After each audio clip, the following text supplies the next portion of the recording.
দোতলা বাড়ির মধ্যে জানলার কাছে ছেলেটা, তার গুলি লেগেছে, বলে হেলিকপ্টার থেকে গুলি লেগেছে। আপনারা বলেন হেলিকপ্টারের গুলি ঘরের মধ্যে ঢুকবে কিভাবে? আর সেই গুলি ঢুকে কিন্তু তা দেওয়ালে যে ফুটো করে দিয়েছে। সেখানে তদন্তের জন্য লোক গেছে, তারা দেখে তাহলে সেখানে হেলিকপ্টার দিয়ে গুলি করলো কীভাবে? যখন পুলিশ আটকা পড়লে, যখন বিটিভিতে এখানে আগুন দিচ্ছে একটার পর একটা,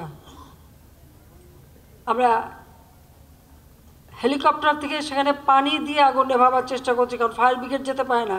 আমার সব থেকে আধুনিক ফায়ার ব্রিগেডের যে গাড়িগুলি সব পুড়িয়ে দিয়েছে, মানুষগুলিকে মেরে তাড়িয়ে দিয়েছে।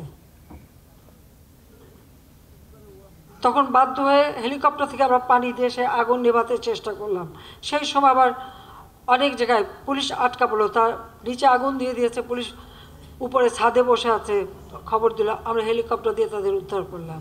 শুধু পুলিশ কেন, অনেক জায়গায় বিভিন্ন বিল্ডিংয়ে যে সমস্ত কর্মকর্তারা আটকা পড়েছে, আমরা হেলিকপ্টার দিয়ে দিয়ে তাদেরকে উদ্ধার করেছি। এমনকি নারায়ণগঞ্জে কাজপুরে সেই 10 তলা ভবন আগুন দিয়ে দিয়েছে, তার মালিক থেকে শুরু করে সবাই উপরে, যখন ফোন করলো সঙ্গে সঙ্গে পাঠিয়ে হেলিকপ্টার দিয়ে উদ্ধার করা হলো। গাজীপুরের জাহাঙ্গীর, ও মিছিলে আসছিল গাড়ি নিয়ে, সেখানে তাকে মারলো, তার সাথে যে সাথী তাকে তো মেরে হাসপাতাল থেকে বের করে পা বেঁধে ঝুলিয়ে গুলি করলো। আর জাহাঙ্গীর এমনভাবে মেরেছিল, ও আমাকে ফোন করেছে আর বললো যে আপা আমি কিন্তু বাঁচবো না, আমার উপরে হামলা হচ্ছে, সেখানে আমাকে বাঁচান। সেখানে যখন পাঠালাম, পুলিশ ঢুকতে পারে না, আর সেখানে কিন্তু সব অস্ত্রধারী, সব ওই বিল্ডিং ঢুকে সব কিছু তছনছ করেছে। এরপরে হেলিকপ্টার দিয়ে কোনোভাবে তাকে উদ্ধার করে হাসপাতালে নেওয়া হলো। এটা কোন ধরনের তাণ্ডব, এটা কোন ধরনের আন্দোলন? আর এই আন্দোলনকে আবার আমাদের অনেক জ্ঞানীগুণী বুদ্ধিজীবীরা সমর্থন দিয়ে যাচ্ছে। কিসের সমর্থনটা দিচ্ছে?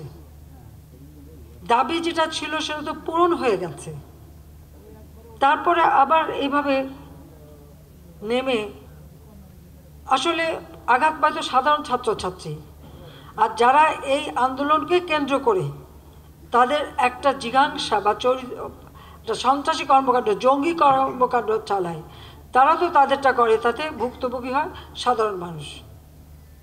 এখানে পুলিশ, র্যাব, সাংবাদিক, সাধারণ মানুষ কেউ তো রেহাই পায়নি, প্রত্যেকেই হয় আহত। এবং এই যে আহতদের যে আমরা দেখতে গেলাম, সেখানে মাত্র কয়েকজন আমরা পেলাম, মাত্র 5-6-7 জন ছাত্র, বাকি সবই দেখা গেল কয়েকটা শিশু ছিল, আর বেশিরভাগই সাধারণ খেটে খাওয়া মানুষ। কারণ ওই আঘাত পেলে মলে সাধারণ খেটে খাওয়া মানুষগুলি তো বেশি পায়, তাদের জীবন জীবিকা কীভাবে চলবে? কেউ পরীক্ষা দিতে যাবে, হয়তো দিয়েছে, সেই রকম ছাত্র আমি 1-2 পেলাম কয়েক হাসপাতালে। আমি তো প্রত্যেকটা হাসপাতাল আমি শুরুতে যাইনি, কারণ ইনফেকশন ছিল, হয়ে যাবে সেই ভয়ে। আমাদের ডাক্তার বেগম রোকেয়া এবং আমাদের স্বাস্থ্য প্রতিমন্ত্রী, স্বাস্থ্যমন্ত্রী থেকে শুরু করে এরা সব জায়গায়, আমাদের দলেরও যারা বিভিন্ন জায়গায় হাসপাতালে যে খোঁজ নিয়েছে, খবর নিয়েছে, যাদের প্রয়োজন ব্লাড দেওয়া, সব কিছু আমরা, সমস্ত চিকিৎসা সব ব্যবস্থা আমরা করেছি।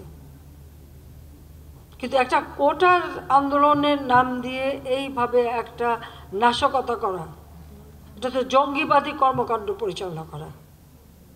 আমি আগেই সাবধান করেছিলাম, আপনাদের মনে আছে 17 তারিখে বোধহয় আমি টেলিভিশনে ভাষণ দিয়ে গার্জিয়ান, অভিভাবকদের বলেছিলাম, শিক্ষকদের বলেছিলাম, যেখানে আপনাদের সন্তানের জীবন নিয়ে ঝুঁকি আছে, আপনারা সন্তানদেরকে বেরোতে দিয়েন না।